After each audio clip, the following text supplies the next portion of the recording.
2, 1.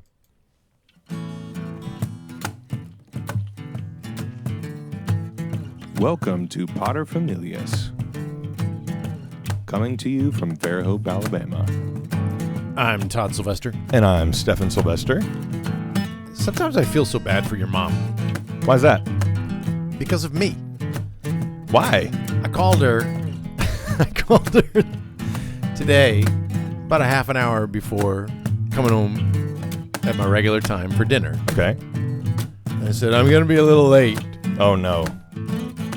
She goes, okay. You know, she wasn't like, why? What are you doing? I mean, she's like, okay, what's going on? I'm driving to Florida. Oh, my gosh. Okay, you have to explain. Which is not normally. No, that's very unusual. Okay, you can't be like, I feel bad for mom because of this random thing that happened that almost never happens. No, you can't say it almost never happens. It's something that I know people that would never do stuff like that. They would be like, well, that's unreasonable. That would be not the wisest thing. But I just jump in my truck and go, all right, I'll drive an hour to buy the drip edge in the dark gray color that I want, that everybody else is out of. Nope, that's not me. You're sitting next to a person who would have been like, yeah, no, not doing that. And that's normal. Yeah. You're a normal person. And I recognize I am not a normal person. Well, in fairness. That's why I said, poor mom. Yeah, okay, all right, that's fair. But it's because you're not a normal person that we get things like a treehouse the size of a pirate ship. You know what I mean? Yeah. Arg. Which, that treehouse was amazing. I know. We've already talked about that. Oh, poor Lulu. Yeah. I told her how much money we spent on lumber. She was like, speaking of, what? Lumber prices are insane. If anyone listening to this podcast has control over lumber prices, what's going on? Yeah, can we get those lowered, please? Because they're out of control. Like, calm down. Is that I a know good it's thing? trees. Is that good for the economy? I don't know. I don't know. Somebody's making a bunch of money. Yeah, well, somebody's always that. making a lot of money. I'll tell you what. It's getting crazy out there. Oh, you know what? Next podcast, I'm going to be talking about the cool Christmas gift that I got the kids. Oh, yeah. Yeah. Yeah, that'll be good. Want to punch up the main thing? Yes, I do. This will be an interesting topic. I'll bet you a bunch of people are going to disagree with us. Really? That's what I'm thinking. Okay. It's the main thing. Yeah. When I was in 6th grade or 7th grade, oh, shoot, now I can't remember. I think I was in 6th grade. I was in the hall, and someone comes up to me and goes, hey, Todd, somebody wants to see you upstairs. I went, okay. So I go up the stairs, and there is a crowd of people already, but one individual that I recognized. Okay. Who was either a 7th or 8th grader. He was older than me.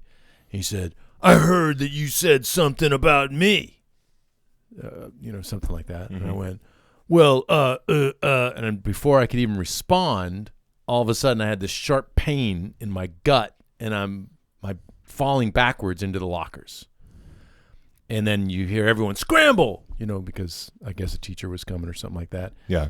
And the teacher I obviously didn't see anything because I was just kind of going with the crowd, like, let me get out of here before I get in trouble, and going back down the stairs. And I wasn't like seriously injured or anything, but I definitely got the air knocked out of me. Yeah.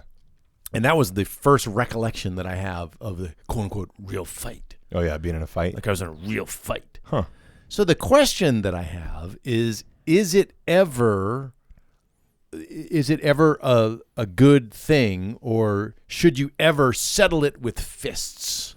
Well, yeah, obviously. Yes. Okay. Explain when. Well, I mean, you have to give context. That's what I mean. But if the question is, should you ever, like, is there ever a situation? Yes, of course there is. Should we be pacifists and just say, turn the other cheek? I mean, how do we even explain what Jesus is talking about there? Well, I mean, okay, so I have a bunch of thoughts. Mm-hmm.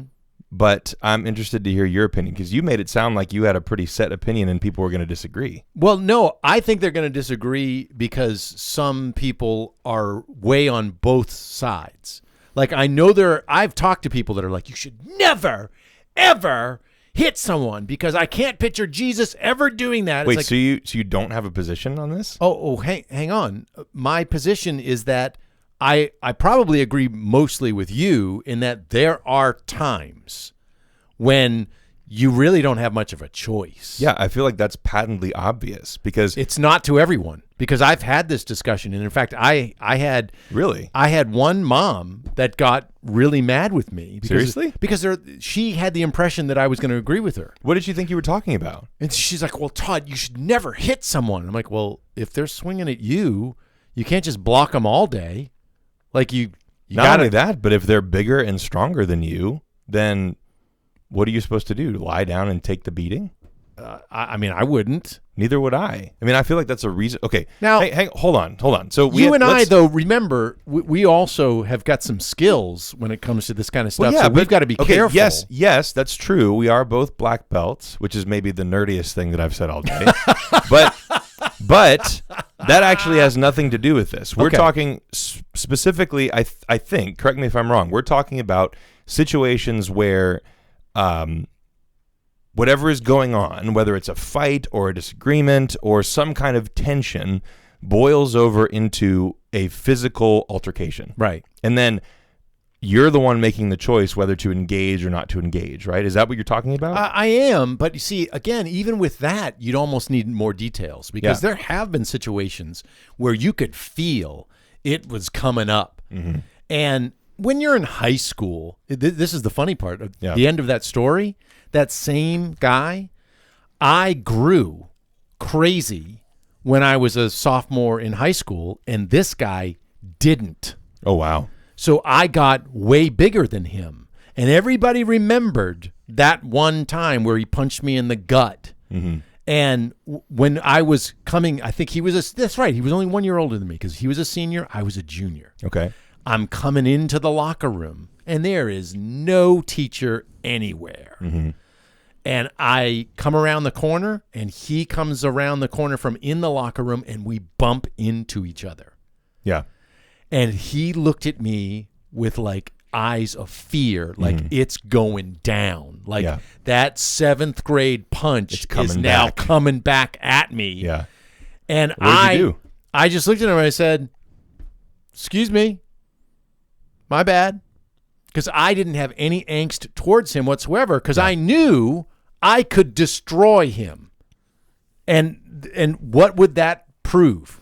Yeah, that's a fair point, because I think that you and I both, probably me to a greater degree, but we both are coming at this with assumptions and a sort of warped perception because of how big we are. Right. Because you're 6 feet, I'm 6'3", and I've been over 250 pounds since I was a freshman in college. Yeah, physically you're a lot more intimidating than I mean, I hit 300 after. Now, I mean, that was when I was really out of shape, but I did hit 300 pounds, and I was hovering around. I would tell people how much I weigh, and they'd be like, "No, you don't," and then I would bump into them. How much do I weigh now? No, not like not to be a come on. Not like I was trying to start a fight or anything, but I'll show you how much I weigh. But I would be standing around with other people who were all about the same height. Right, I mean, it's not like all of my friends are short, because then I would feel like a giant around everybody, which I guess I kind of look like that anyway. But I can't imagine how my brother feels. Yeah, he's 6'7". Yeah, he's very tall. But I would be hanging out with other people who were about the same height as me, and I would, if we ever got on the subject of weight or like working out or whatever, I'd be like, "Yeah, I'm about 285," and they'd be like, "No, you're not." I'd go, "No, seriously, like that's not a joke." They're like, "No," because they're looking at me because I wear shirts that are my size, I wear clothes that fits me, and so I don't look like I weigh that much. But then I would just go over and bump them a little with my body weight, and they would fall down. Right. And I'm like, "See, I do weigh that much. I have like 60 pounds on you, bro. Yeah, if you're a big guy." And I don't weigh that much anymore. I'm now down almost back to like 250, which is kind of cool. Yeah, nice. So I've lost a bunch of weight this year. Thanks, 2020. Woo! But, so because of that, we both have, I think, a skewed perspective about all of this, because we don't get physically intimidated very easily. Right. It has to be somebody who's just a monster. And we also don't have chips on our shoulders. Yeah. Like I've known a lot of guys that were just 2 breaths away from a fight. I mean, they're just looking for it. Yeah. And it's almost like they've got something to prove. I've had a couple of guys up in my face where I was like, "Dude, I'm the wrong guy. Yeah. Like I don't have anything against you. There's no reason for us to fight. The only times, see, this is where I'm going to say I really disagree with people when they go, oh, you shouldn't ever fight. It's like, no, when you're defending someone else, it's time to bring the A game. And I'm sorry, this is going to sound terrible coming from me, but you got to bring some pain. I mean, you really do. I think I agree with you to a point.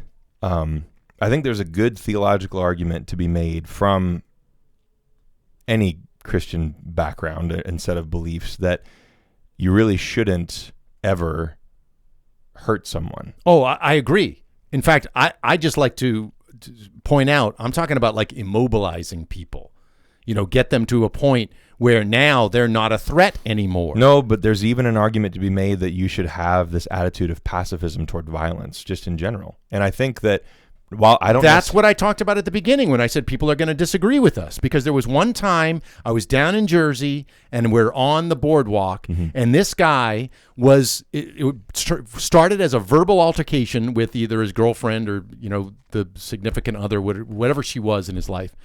And they were both...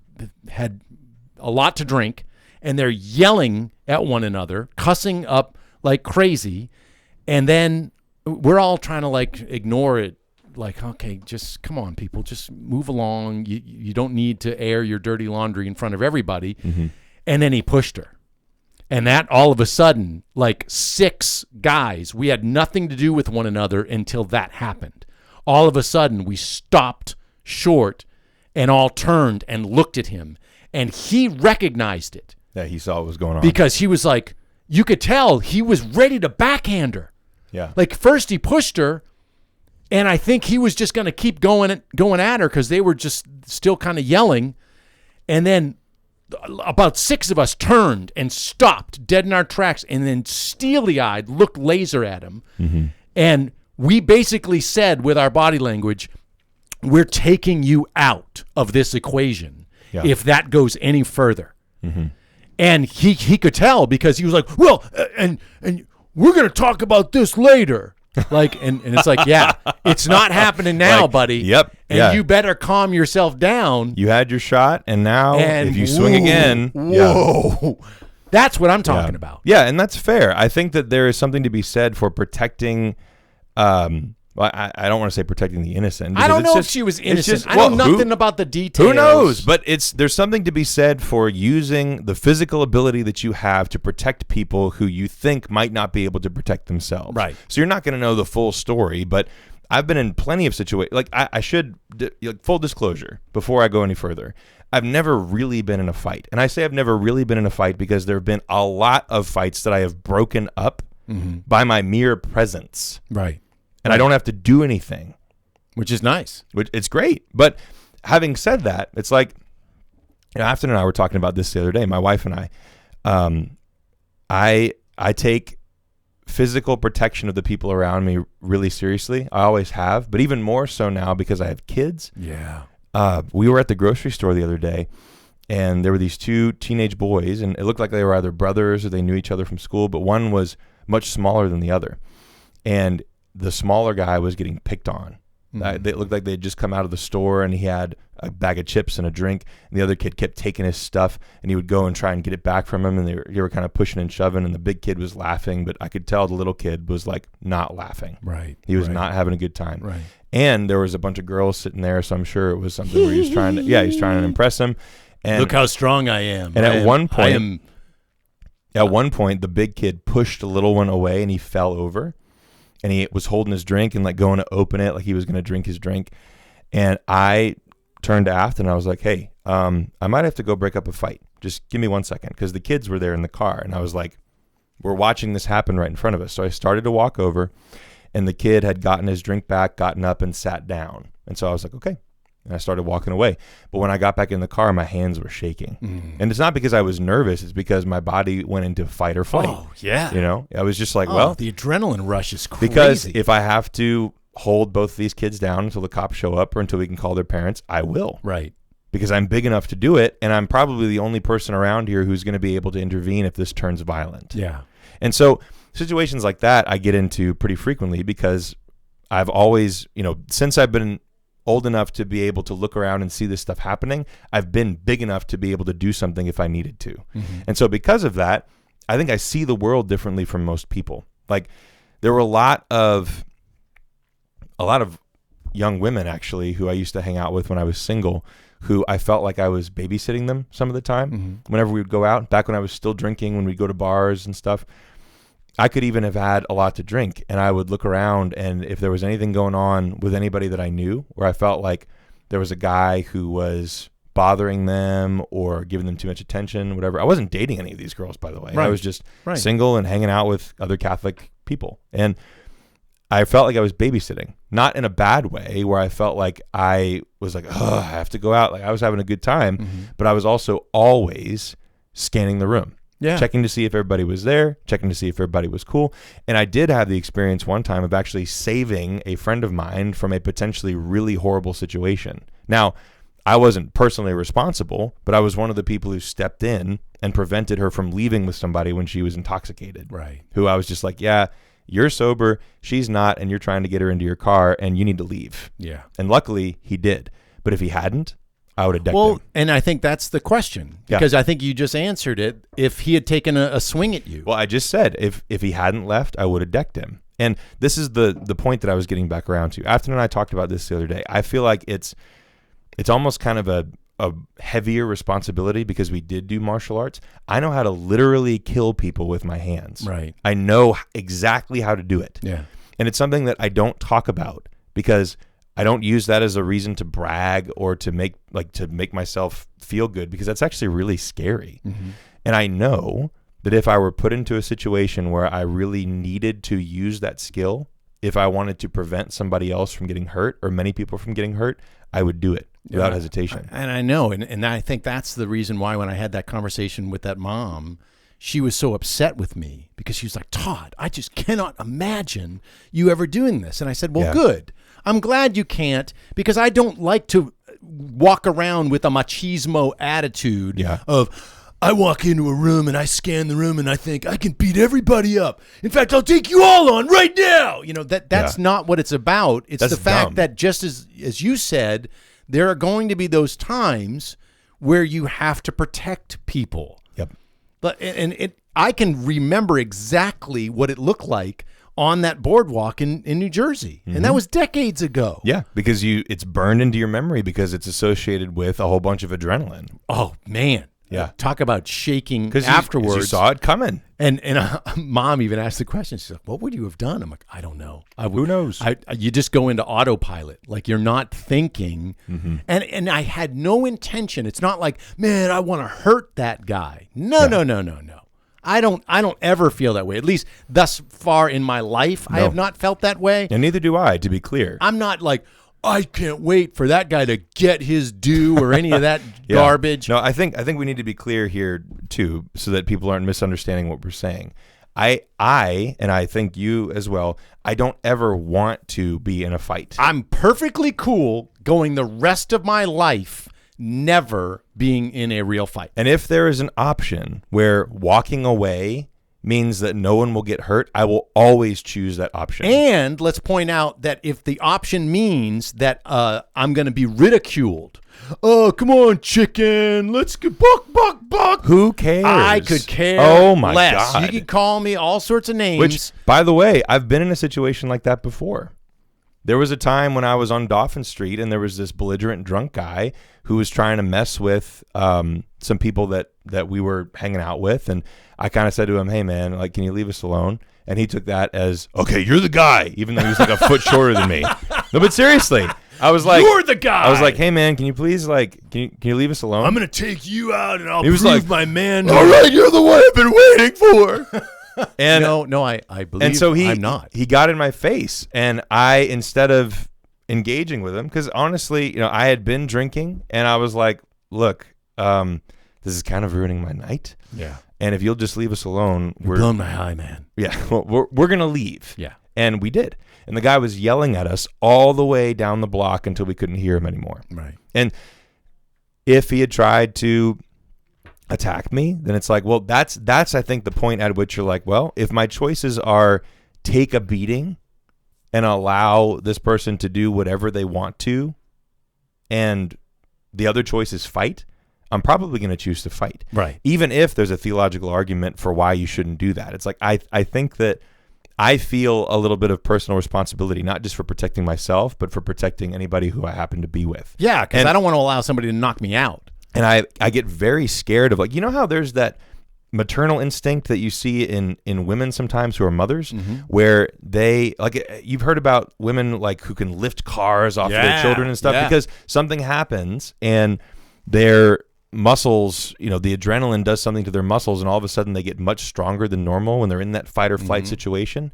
Well, the paternal instinct is true too. I've literally had experiences where I felt like my kids were in danger, and I thought through the steps, step by step, how the process would go of actually, like, seriously harming and or killing the person that I felt threatened by. Right. And I didn't do it because I enjoy it or because I think about this stuff all the time. I don't. If anything, I like try to avoid violence in every area of my life. I would prefer to never have to be in a fight, to never have to have a physical altercation with anybody. However, something kicks in, especially with my kids, and I know for a fact that in that situation, because I've been in fight or flight situations before, that's the only reason why I know that this is true.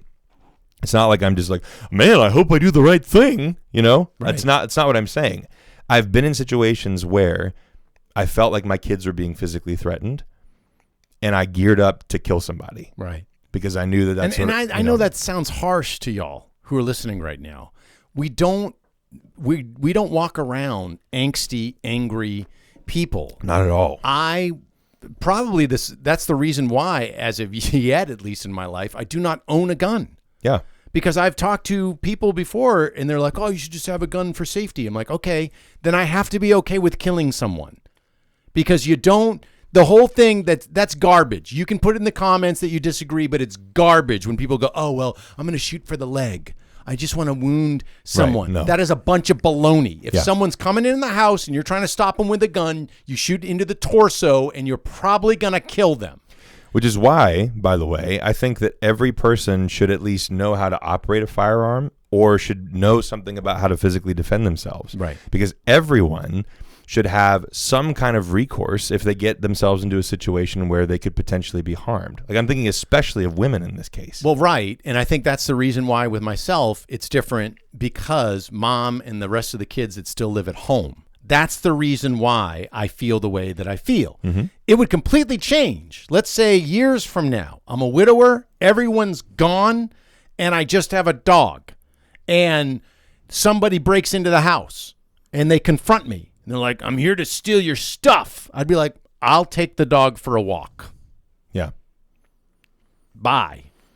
Do your thing. Because I don't care anymore. Yep. And the only reason why there's even a question with our family of having a means to protect ourselves is because we still have small kids in the house. Right, which makes perfect sense. Because at that point, it's like, well, we have something to protect. And that goes back to answering the question, should you ever settle it with fists? There are going to probably be some times when at least the other person has to understand that you're on board with that. Yeah. So we might disagree about what stuff you have to protect, because I think there's different standards of that for different people.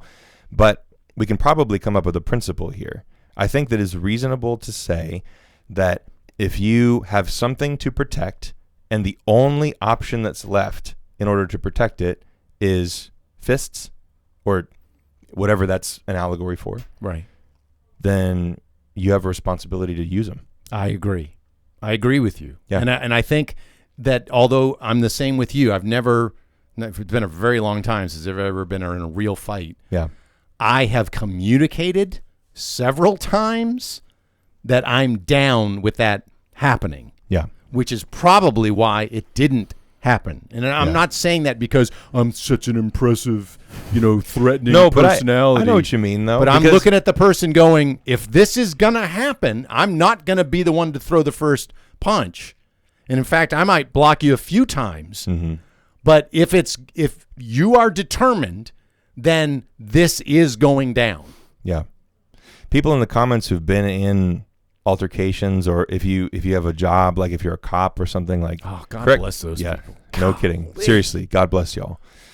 But correct us if we're wrong here, but in my experience, because like I said, I've never truly been in a fight where I had to really defend myself. That's because anytime it's come up, I've just been like, look, if you're going to do this, fine. But I'm going to walk away. And if you try to hurt any of the people that I'm with, then you're going to regret it. Yeah. And that's all I said, because I wasn't trying to be macho. I wasn't trying to, and it worked every time. And I hope that it continues to work for the rest of my life. That would be great if I never had to have a fight with somebody. But I think that most people who are in that situation of trying to start a fight can tell if you're serious, because I've seen it happen right in front of me where two guys will start a fight. Like I saw a bar fight go down right in front of me one time, and I was with a buddy of mine. We weren't with any girls. We didn't feel threatened. So we were just kind of looking like, you know, Like, it was wow. like Why are those guys fighting? those guys are both really drunk, and they're somehow like these punches are connecting. And then security came over and escorted them both out of the building, and everybody went back to doing what they were doing. Right. So it was fine. Like nobody was dying, but I remember thinking, well, clearly both of them are this type of guy who's got a chip on their shoulder, who's looking for an opportunity to let off steam like this. And neither one of them was willing to back down. Yeah. So if you're willing to back down, if that's an option, that's really helpful. But then if you're the type of guy who's like, look, I know what I'm doing, and if you're going to start this, I'm going to finish it. Right. And if you're serious about that, if there's no bravado behind it, people pick up on it, because I've seen it happen right in front of me where the fight goes out of the person's eyes and all of a sudden they're not as interested. Now, I don't know if that's because of me. I don't know if that's because I'm a big person or because of my training, whatever. Or just I'm not sure. providence, Or whatever. grace. It's like, hey, thank you, Lord. Exactly. I appreciate I'll not take- having been I'll in a take fight. whatever I can Thank you so in much. those situations. But people can tell when you're serious when you say things like, please stop, or else. And there's no like threat behind that. It's just like, if you walk away, I'm walking away too. Like, let's leave it alone. And I don't care if my pride is ever hurt. Oh my God, who cares? Exactly. I have nothing to prove. Because one time somebody tried to bring me into a situation that I wasn't even in. Yeah. They go, well, Todd over here, he could kill you with his thumb. I'm like, I'm not part of that. I have nothing to do with that. You know, that exact same thing happened to me one time. I have so many stories from Dauphin Street. It's so embarrassing. But we were out behind one of the bars where they had a big patio, and the same thing was happening. Shouting match, two guys, and some guy shouted at me because he knew me. He was like, Stephen over here is, he's really big and he'll take you on. I was like, no, I won't. You're on your own, bro. I will have no part of this. I literally didn't even stand up. I was like, no, I won't. And people thought that was funny, and that kind of diffused the situation. But I remember thinking, like, I'm serious. Like, I'm not helping you. I'm sorry. Because this is dumb. Yeah. This is not the situation that I am going to jump into, because I've not been in the same situation where You did this to yourself, right. bro. But if I had a friend that was just being bravado and kind of calling it on, or his pride was hurt, therefore he wanted to fight, and if he tried to call me in, I'd be like, listen, if I really think that he is beating you down, yeah, like if you're going to get after injured, you're knocked down, if he grabs a chair to hit you with or something like that, I'll come in and I'll stop that. I'll stop that from happening, but I'm not going to fight your fight for you, man. Yeah, like that's not I'll gonna- get you out of the that's not gonna bar happen. and probably to the hospital. But that's not you know, happening. I don't know. I feel like more people get into fights who live different types of lifestyles than we do. I guess. I don't know. I hear so many stories of people that I know who've been in fights, and I'm like, man, is this more common than I think it is? Or have I just led a very nice life? Or maybe even the bars that we go to are not the kinds that I went to some pretty interesting bars back in the day. you don't need to share any of that. Okay, cool. Thank you. I'm cool. I appreciate that. I'm cool. Thanks, everyone. Too much honesty is not good for you. Thanks. Let us know what you think in the comments, and please continue to like, share, subscribe, And do the things. do all the things. We appreciate you guys. Thanks so much for listening to Pod of Familias. Happy Peace. New Year, by the way. Yes, thank goodness. Thanks, everybody. We appreciate you listening.